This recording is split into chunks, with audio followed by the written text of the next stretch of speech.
प्रत्येक विभाग और विभाग में मोर लेखनी चालना अच्छी। कविता संकलन 8 खंड, काव्य 4 खंड, जीवनी 5 खंड, आलोचना समालोचना मध्य 5 खंड, उपन्यास 4 खंड, गल्प खंडे प्रकाशित एवं समालोचना मध्य प्रकाशित एवं ये जो संदर्भ तुलसी क्षेत्र और श्री बलदेव तत्व ये भव्य पुस्तकटी एवं प्रकाश पाई ओडिशा रे मते ख्याति देछि। प्रभु बलदेव कृपारू ये पुस्तकटी आज ओडिशावासी पाई पारिबे जे तांको विषय रे तुलसी क्षेत्र संस्कृति तत्व आध्यात्मिक जीवन चर्चा आपण माने पाई पारिबे। स्कंद पुराण रु सूचना पाऊ महाराजा इंद्रद्युम्न नीलाचल धाम यात्रा करिवा पूर्वरु आसी एठारे पहुंची उग्र राजांको सहित रात्र तृतीय पहर पर्यंत आलोचना करिथिले एवं जो जगार से उग्र राजा को भेटी थिले से राजा जगह हूँ इंद्रपुर। इंद्रद्युम्न को नाम अनुसार से जगह हूँ इंद्रपुर बा इंदुपुर। सेठू आसिक ये अरण्य मध्य माधव पूजा करी चित्रोत्पला महानदी पार होकर नीलाचल धाम यात्रा करथिले। तत्र सो राजा श्रांत बाहन चित्रोत्पला महानद्या स्थिरे विमल कानने। आपण देखु आ कौन सी जगह दीटा चित्रोत्पला एवं महानदी पार होबार भौगोलिक सूचना बा क्षेत्र नाही। यही हूँ से क्षेत्र जो आपण पुरी यात्रा करेंगे चित्रोत्पला पारी हेबे महानदी पारी हेबे। नीलाचल धाम गला बेलू से देखिले नीलमाधव नहांती। नारद को पचारे इंद्रद्युम्न महाराज कहले कौन ना अपन चिंता करूँ नरसिंह को। सी सब नरसिंह को चिंता कले। नरसिंह को जलमान सी कहीं देखा जहाँ को ओडिया भागवत जगन्नाथ दास ले नम नृसिंह चरण अनादि परम कारण से जगन्नाथ को सी करना किंतु एठी जो माधव को पूजा करी गले से माधव होती श्वेत माधव बा मुद्गल माधव। माधव परवर्ती काल रे सिद्ध बलदेव।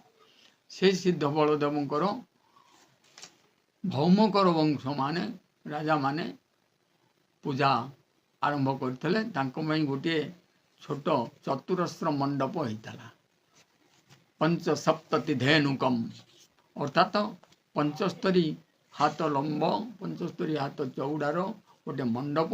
से स्वर्ण मंडप तो पूजा पाते बलदेव।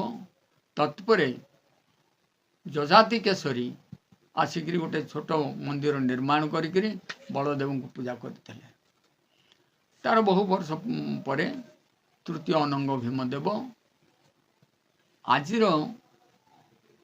पोस्ट ऑफिस आगे सब रजिस्टर ऑफिस जो अच्छी से जगार बलदेवंकर एक उत्तुंग मंदिर 90 हाथ उच्चर मंदिर टे थिला। ताहार खदौड़ एवं 1220 मसीह ये मंदिर आरंभ होता। 25 मसीह 1225 मसीह शेष होता। एवं तृतीय अनंग भीमदेव खड़ियों हाट बसई ठाकुर को सेवा नापी पुष्करणी देखु ये जजाति केशरी जो पोखरी खोल माँ भई पोखरी आज अच्छी आपड़ कहते से जजाति केशरी 9वीं शताब्दीर एवं आम मौसी माँ घर थिला कौटे ना आपणकर जो चमार साई अच्छी शांत साई छक से चमार साई ये एवं देखिए ताकू सब पीरब कहीकि ये पाचेरी करदे से गुंडीचा मंदिर बा मौसी माँ मंदिर। से मंदिर टेकू औरंगजेब सेनाध्यक्ष म्याद मोहम्मद जान 1663 मसीह भांगी नष्ट करदे ठाकुर को लेकिन लुणा जंगल रखी जो आज सखीबट बोली आपन कहते सखीबट 7 वर्ष पूजा पाइला परे छेदरा राजा एवं कुजंग राजा मिलित उद्यम ବର୍ତ୍ତମାନ ଇଚ୍ଛାପୁରରେ ବଳଦେବ ଯେଉଁ ପୂଜା ପାଉଛନ୍ତି। ଆଗରୁ ବଳଦେବ ଏକାକୀ ଥିଲେ, କିନ୍ତୁ ଷୋଡ଼ଶ ଶତାବ୍ଦୀରେ ଅତିବଡ଼ି ଜଗନ୍ନାଥ ଦାସଙ୍କ ପ୍ରଚେଷ୍ଟାରେ ତାଙ୍କ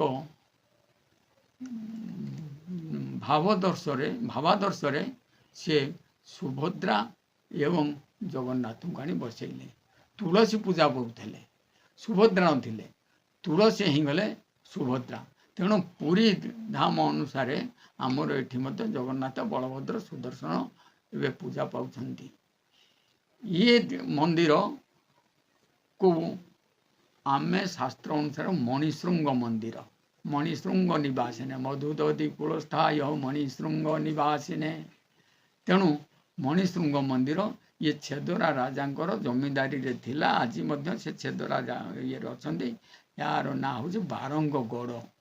ବାରଙ୍ଗର ଯିଏ ରାଜା ଥିଲେ, ଛେଦରା କହିଲେ ଆଳି ରାଜାଙ୍କର ଗୋଟାଏ ଦୁର୍ଗ ବିଶେଷ। ଯାହା ହଉ ଛେଦରା ରାଜା ଓ କୁଜଙ୍ଗ ରାଜାଙ୍କର ଉଦ୍ୟମରେ ଦେଉଳଟିଏ ହେଇଥିଲା, ପ୍ରଥମ ବାଟ ଦେଉଳ। ପରବର୍ତ୍ତୀ ଦେଉଳ ଯେତେବେଳେ ମରହଟ୍ଟାମାନେ ଓଡ଼ିଶା ଶାସନ କଲେ, ଯେ ରଘୁଜୀ ଭଂସାଲଙ୍କର ପିଲା ଜାନଜୀ, ତାଙ୍କର ସମ୍ପର୍କୀୟ ଜଣେ ଷଟୁଗୋପୀ ଦାସ ସନ୍ନ୍ୟାସୀ ଆସିଲେ।